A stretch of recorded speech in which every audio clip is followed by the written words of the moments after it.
भैया किस विषय को लेकर आज प्रेस कॉन्फ्रेंस आयोजित किया गया है? ये आज प्रेस कॉन्फ्रेंस किया जा रहा है अंजुमन की बदहाली के लेकर के। हम लोगों ने बहुत उम्मीद से अंजुमन के सदर, सेक्रेटरी, आमला, नायब सदर, नायब सेक्रेटरी को चुन के लाए थे और बहुत जद्दोजहद के बाद अंजुमन का इलेक्शन करवाए थे, लेकिन इसका जस्ट उल्टा हो गया। इसमें जो सोच के हम लोग लाए थे वो काम बिल्कुल नहीं हो रहा है, मनमानी हो रही है।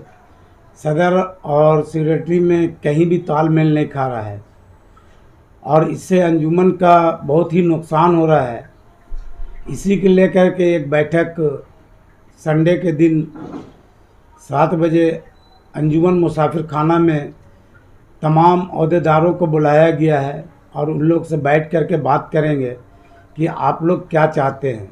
अंजुमन का भला चाहते हैं तो मिल बैठ के काम करें, और अगर अंजुमन का भला नहीं चाहते हैं तो आपको कोई अधिकार नहीं है अंजुमन के ओहदे पे बने रहने का।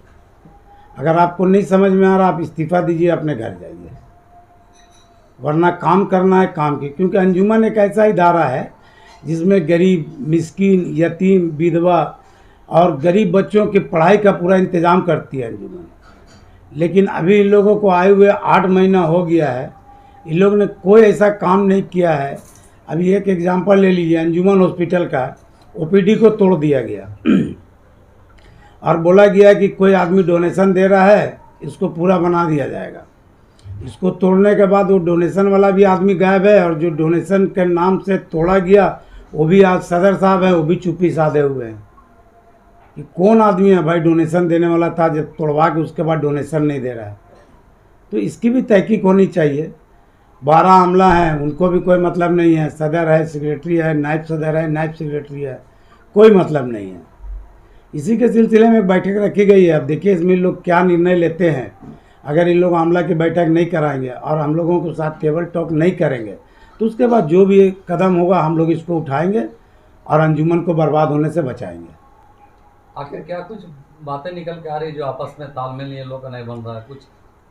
ये तो उस दिन क्लियर होगा जब आमना सामना होगा, क्योंकि उस दिन के मीटिंग में सारे लोगों को बुलाया गया। 12 आमला और 4 अध्यक्ष, सदर, सेक्रेटरी जो भी है, सारे 16 लोग मौजूद रहेंगे।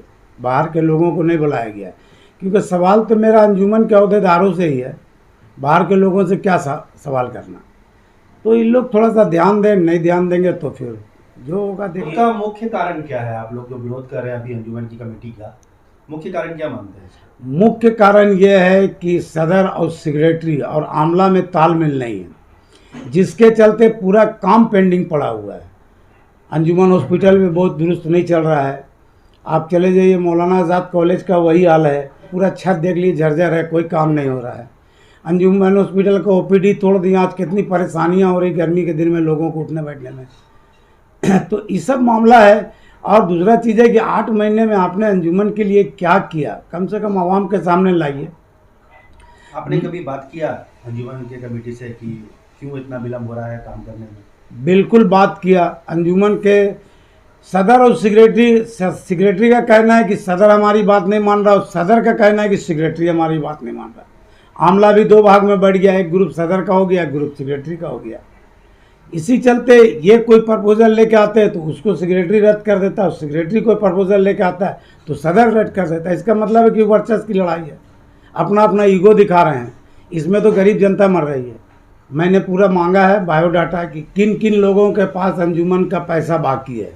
हमें ये भी खबर मिली है कि पिछली बार भी कुछ लोग ऐसा थे कि गरीब बच्चों का एडमिशन के नाम से पैसा लिए और लेके खा गए, उन बच्चों का एडमिशन भी नहीं हुआ। उसके बाद इन लोगों ने एक प्रपोजल बनाया पिछली साल कि जो भी गरीब बच्चे अच्छा नंबर से पास हुए हैं और जिनको एडमिशन के लिए फीस नहीं है, पैसा नहीं है, उसको अंजुमन देगी। अंजुमन ने एक टीम बना करके उन बच्चों के घर तक गया और उन बच्चों के घरों के जा करके पूरी इंक्वायरी की, और इंक्वायरी करने के बाद आज तक एक भी बच्चा को एडमिशन फीस नहीं मिला। तो आप अंजुमन की टीम क्यों भेजे थे उसके घर पे? उसके घर में फटा बिस्तर देखने के लिए, उसके घर की खाली डेगची देखने के लिए, या उसके घर का गरीबी का मजाक उड़ाने के लिए क्यों गए थे अंजुमन की टीम? नहीं जाना चाहिए था। अगर नहीं देना है तो नहीं जाइए। आप कहते हैं कि वो इब्रार साहब के टाइम में हुआ और वो कहते हैं इसके, मैं इब्रार को और मुख्तार को और इसको नहीं जानता हूँ। मैं सदर और सेक्रेटरी की कुर्सी को जानता हूँ। सदर और सेक्रेटरी बदलते रहते हैं लेकिन उनकी कुर्सी नहीं बदलती है। मैं हमेशा कुर्सी में बैठने वाले से सवाल करूँगा। जो बीता हुआ कल गया मैं उसके पास नहीं जाने वाला। उसका जवाब अभी जो प्रेजेंट आप बैठे उसको देना होगा। 2.5 करोड़ का मामला है। अब सोच लीजिए कि छोटा सा अंजुमन हॉस्पिटल में 2.5 करोड़ का घपला हुआ है।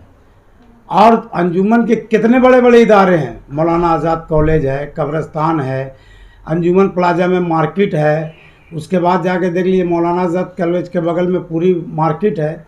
तो इन सब में भी तो घपले हुए होंगे। ये तो एक जगह का उजागर हुआ है। तो इन सब को भी जो अभी नए सेक्रेटरी आए उनसे भी गुजारिश करता हूँ कि इन सब घपले को भी उजागर करें। अगर एक स्टाफ के खिलाफ इंक्वायरी बैठ जाती है घपला की, तो सदर और सेक्रेटरी आमला के खिलाफ भी बैठक होना चाहिए और इंक्वायरी होना चाहिए। जो चोर है उसको चोर के कटघरे में लाए और जो शरीफ है उसको शरीफ के कटघरे में लाए। 2-4 चोर के जगह में पूरे आमला और पूरे मेंबर को हम नहीं कह सकते कि ये चोर है। जैसा आपने कमेटी पे अभी आरोप लगाया कि काम नहीं हो रहा है, आप लोग लगातार विरोध भी कर रहे हैं, अब आगे की रणनीति क्या करेंगे आप लोग? आगे विरोध का तरीका क्या होगा? आगे सबसे पहले तो हम लोगों ने बताया आपको कि संडे के दिन हम लोगों की बैठक है। हमने सबको बुलाया है। आमला के 12 मेंबर, सदर, सेक्रेटरी, नायब सदर, नायब सेक्रेटरी, इन लोगों के साथ टेबल टॉक करेंगे, बात करेंगे। और ये मैं क्लियर कह देना चाहता हूँ कि जो लोग इस मीटिंग में शामिल नहीं होंगे, ये आवाम को भी सोच लेना होगा। और मैं तो 101% सोच लूँगा कि जो मीटिंग में शामिल नहीं होती ये सारे भ्रष्ट लोग हैं, सारे ये घपला में शामिल हैं। अगर आप ईमानदार हैं तो हमसे बैठिए, हमसे बात कीजिए, अपना ईमानदारी का सबूत दीजिए। वरना आप तो बेईमान हैं, चोर हैं, इसलिए हमारे बीच में नहीं आना चाहते हैं, बैठना नहीं चाहते हैं। आप आगे चल के कमेटी भंग करने की भी कोशिश करेंगे क्या? हो सकता है कि हम लोग की मुंतजमा की बैठक भी हो और उस बैठक में निर्णय भी लिया जाए। अब ये मुंतजमा डिसाइड करेगी किसे रखना है और किसे नहीं रखना है। ये मुंतजमा के हाथ में। ऐसे तो दोबारा चुनाव की नौबत भी आ सकती है। बिल्कुल आ सकती है। जो अभी कंडीशन चल रहा है, जिसकी मर्जी हो रही वो लोन दे दे रहा, जिसकी मर्जी हो रही वो पैसा दे दे रहा, जिसकी मर्जी हो रही जो चाहे जैसा भी कर ले रहा है। क्योंकि इसमें बात है कि तालमेल किसी से नहीं है। और जब तक एक परिवार में तालमेल नहीं होगा तो झंझट होते रहेगा। उसी तरह से अंजुमन हमारा एक परिवार है। हमको मिलजुल के चलना होगा, प्यार मोहब्बत से चलना होगा। अपना ईगो और अपना वर्चस्व लेके चलना है तो भाई आपका घर है, आप घर में जाके ईगो दिखाइए। पब्लिक की, आवाम की प्रॉपर्टी में ईगो मत दिखाइए। आप कभी सोचे हैं कि अगर किसी की मदद करते हैं तो अंजुमन के फंड से करते हैं? आप अपना दिल में झांक करके देखिए, कभी अपनी पॉकेट से अंजुमन का सदर, सेक्रेटरी, आमला होने के नाते किसी गरीब आदमी को अपनी पॉकेट से 10,000 रुपया डोनेट किया हो? अपने अंदर झांक के देखिए कि वाकई हमने कभी किया है अंजुमन का जिम्मेदार होने के नाते।